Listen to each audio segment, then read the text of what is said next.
Hello, welcome to Tote. Today I am here in Denmark with Bent Toft, and where are we? We are at Denmark's Aviation Museum, Danmarks Flymuseum in Stauning on the west coast of Denmark. Yes. And we are about to see a practice evening, Yes. which is very exciting. Okay.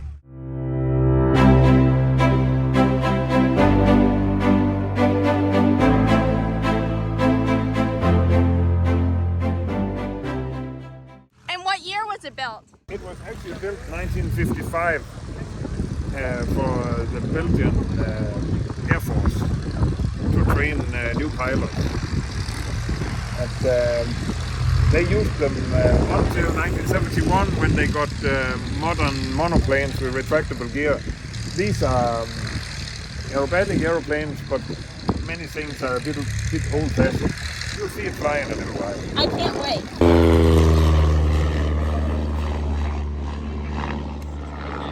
I'm now here with Bent Toft, and we're about to go up in the airplane, which is so exciting. What airplane are you flying today? This is a Danish-built KZ-7. It's built in 1946 in Copenhagen. That's amazing. Danish-designed. Yeah. I've never flown in a Danish airplane before, so Nope. this is just incredible. Yeah, and if we get the time, I'll let you fly it. Oh, thank you. Not takeoff and landing. No, Yeah. no. Okay, there's a step here, and it's okay to grab onto the pipe up. That is. Oh, okay. Yeah, that's strong enough for you. The instruments are really cool. They are quite nice. There's not more than you need. No. And these are your rudder? Yes, and Wait. brakes. Oh, how does it brake? The brakes is they are wired brakes, manual brakes.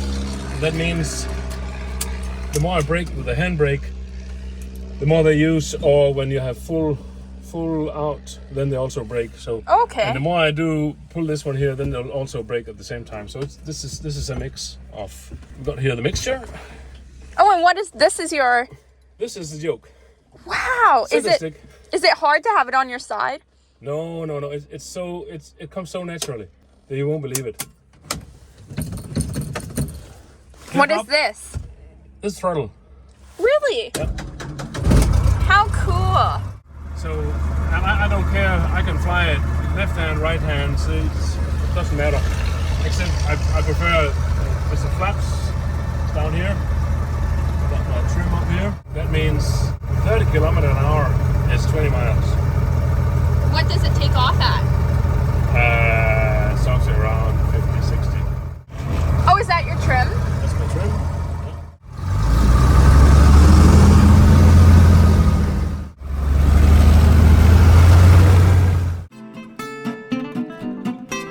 I love the window up here. Yeah, really nice.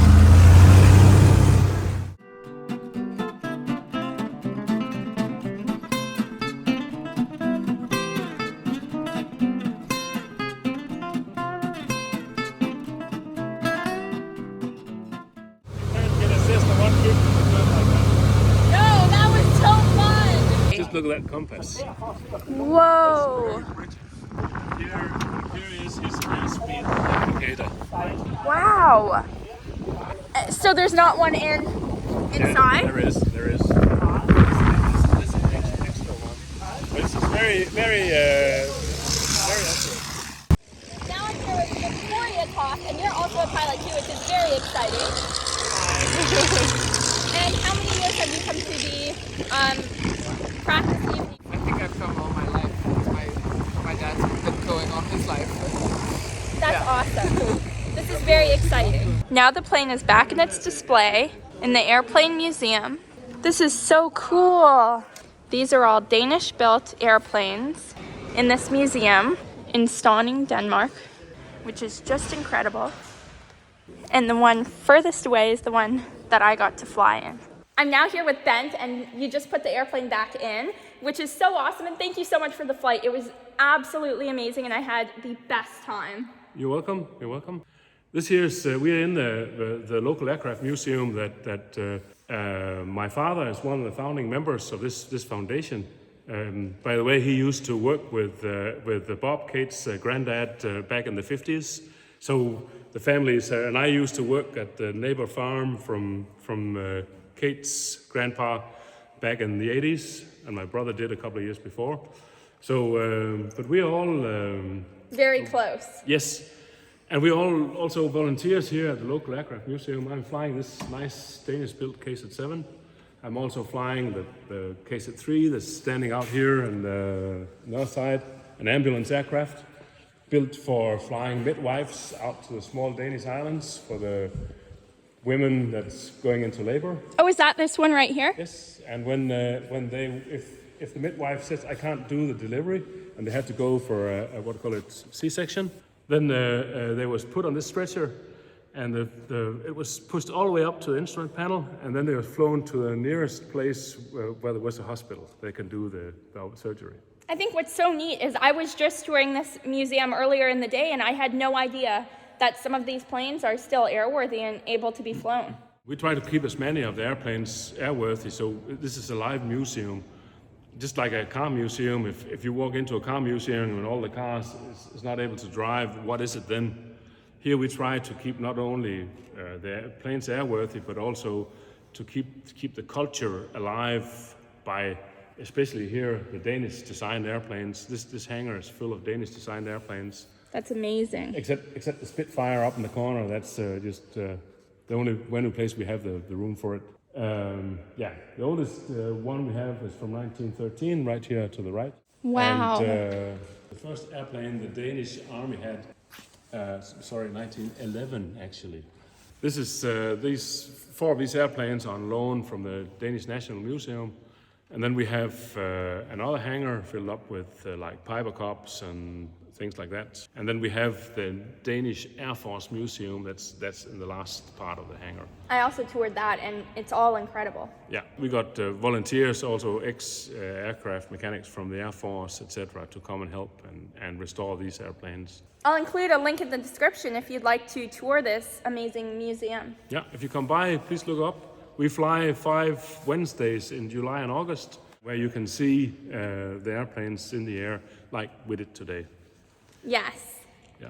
That's really phenomenal. Yeah, and it's a pleasure to give you a flight in the KZ-7. It's a wonderful airplane, and I think you should go try and do the aerobatic thing you talk about. I would love to. You can actually have a Cessna 150 aerobatic.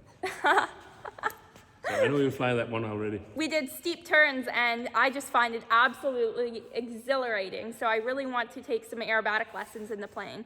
Yeah. Because I've recently soloed, so I'm working on my pilot's license. I think aerobatic lessons are a good thing because that gives you some extra perspectives. And if suddenly you're in an abnormal flight profile, then you know what to do to get out in one piece. Yes, so and I think it's a great thing. You become a better pilot and understand planes more. Exactly. When we started this museum here, as I said, it's a foundation. It's volunteered. We have that does everything. We have a few people hired to do tickets and stuff, but that's it. Everything else is handled by volunteers, and it's great fun. I can definitely see that. It makes it a little difficult to get out of here when we're done because you have to talk to this one, this guy, and so it's always funny. So many neat people to speak with. Exactly. Thank you so much for watching. Make sure to like and subscribe. Yeah. Bye. Goodbye, farvel og godnat.